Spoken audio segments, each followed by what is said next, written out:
Ndị be anyị mmanụ egbe bere ugobere ka esi bee ebele nke ha kwa ya.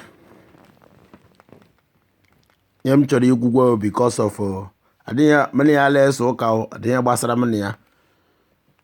Otu nwa agbọghọ a na-akpọ Ogechi. Ndụmọdụ ka m na-enye ya. Ụwa si enyekwere ndị mmadụ aka gaa zuru ike chọọ ihe na-arụ gị la di gị ahụ isi di gị ma ọma onye ahụ onye ewu ahụ wu di gị fụtara na ịntanetị nọ na Amerịka na-arịọ ndị nọ n'ala Igbo na ndị nọ na the world ego. Your own that teacher in the Madaka, work on your own, save money on your own, take your own hard-earned money, go and help people in your own community, your compound. Anụmanụ ahụ laalụ Ogechi every day nwunye ya kpọfụta ya n'ịntanetị. Lee mi ama ma nwekwara family ma nwekwara onye ma nwekwara ndị na-adụ ya ọdụ. Onye Ogechi nkịta rachara ya anya already. Mene ya na-eso okwu ọgwa nwanne anyị nwaanyị ka the day nwatakịrị nwa agbọghọ fụtara sị ndị Igbo ụmụ nwoke Igbo ha na-egwu wayo lekwe na justify gwa wayo nwoke onye ọbụla hafụrụ Afrịka bịa chọọ ivu ọgwụ ivu drug ibi ndụ ọjọọ la abroad na-arịọ Chineke bi n'eluigwe immigration ndị obodo jidekwa ya polisi jidekwa ya ha etiela mkpọrọ onye ọbụla imebi aha ụmụ Igbo la diaspora isi legwu fọwọ na ilegwu wayo ha ejide ha tụọ gị mkpọrọ ya wụrụ obodo ndị na-egbu mmadụ ha were mma mafụghị isi ya wụrụ sọ Philippines ọ Singapore ọkwa Thailand ka ị nọ ihe condition ha na-edowe ndị na-evu ọgwụ ma ndị na-eti akara wayo ha edoweghị ya. I don't support evil. I have never committed crime in my life. Ebi Finland. My profile, I have never had police case before. I don't support evil. Because the Bible says anywhere you see yourself, you have to pray for that land you are living. So for me to not maybe make some speech, somebody because I will more 419 and I may I vow agreement with God I will not be in a position or in a place where people are planning to do evil because of material things. So let me go back. Ogechi, what for that your NGO? Ile end man so on internet. Since the day he be to criticize Nnamdi Kanu and na show ụmụ Igbo all ụmụ Igbo le no walile. Ndị bini ha were gị that he was onye bili you want to expose ndị Igbo ka mma na that wa anụmanụ na watch to your profile your program sometimes that day ka mma say one madu major don't put all the tribe madu major focus in that war gila onye ha na-agba.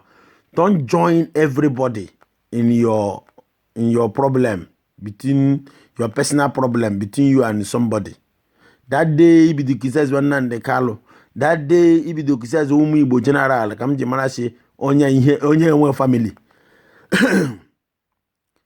Onye azụ ya azụ. Dilalo that boy or that guy he was a stupid person because of even if meji ego you can wear your own policy or your own ugugi. Munye ilaga trespassly. Munye nwere ikile Ogechi nwere ikile eme ha because ihe na de onye ka owa anum show go owa anum pam. Go out dilalu e di kwese futa na internet la be so munye gile eme na nonsense. Because of ewa anumanu. Iwu ndị lara okpuru nwaanyị. Iracha ya inwekwu to say in your family. Inweghị ihe na inweghị family. Inweghị ụmụnne la agwa gị si nwanne m nwoke fụtala ha esoro nwunye ya eme ha. Well, igi si n'ike ime ya. Maybe e nwere ihe na-achọrọ aka Ogechi mi nweta green card gbaga agbafuo gị ma mma Ogechi amata that Ogechi akwụkwọ your level. Let me just tell you something.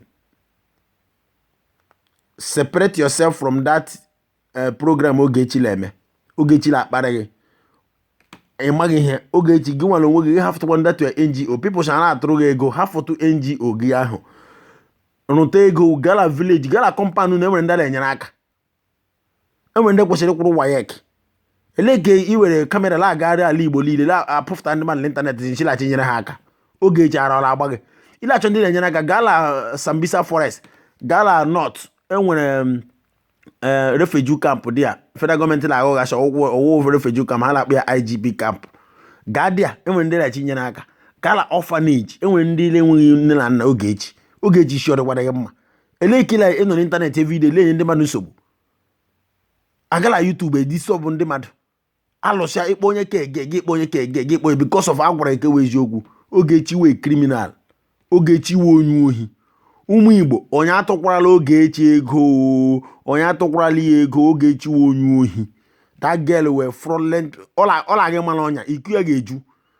oge adịghị anya Ogechi la gị nwe ezigbo problem with the American police even with Nigerian police Ogechi la gị nwe problem with the individual people nọ na Nigeria Ogechi don't implicate yourself to some people ga-akụ ezigbo ihe ma eloho Nigeria be very careful gala NGO ha wefu akala datin onye obere enyi ofuole iwe onye ohi gụọ akwa ni dile alụ ya alụ isi nweghị ihere Ogechi ihe ile esusu mara kwasị ihe kwa media ihe a ga-anọkwa there forever and ever people are download arịala ya on their own ihe uhe ụmụ nwe gala watch that nne ha na-ezuzu le ihe ile ezuzu la ya kasịghị ukwu la internet nwaanyị nọ na dị ogele ezuzu ya ọsọ normal egwu ka ị la-agba achọ yes le ezuzu ile mini ya ka yo ndị kpọrọ yo enemies ewukwaghị onye iro ma enwe m onye iro ndị kpọrọ enemies ka obi la-afụ ofu ile eme onwe gị ha agaja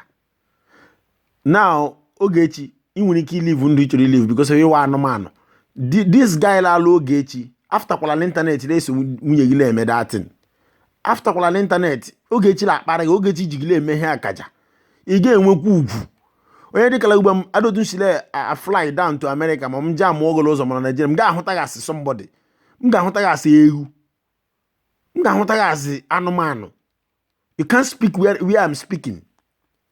I will not give you that room, that vacancy to speak. Why iwu onye ara nwunye gị la control gị anụmanụ idiot suzugbo onwe unu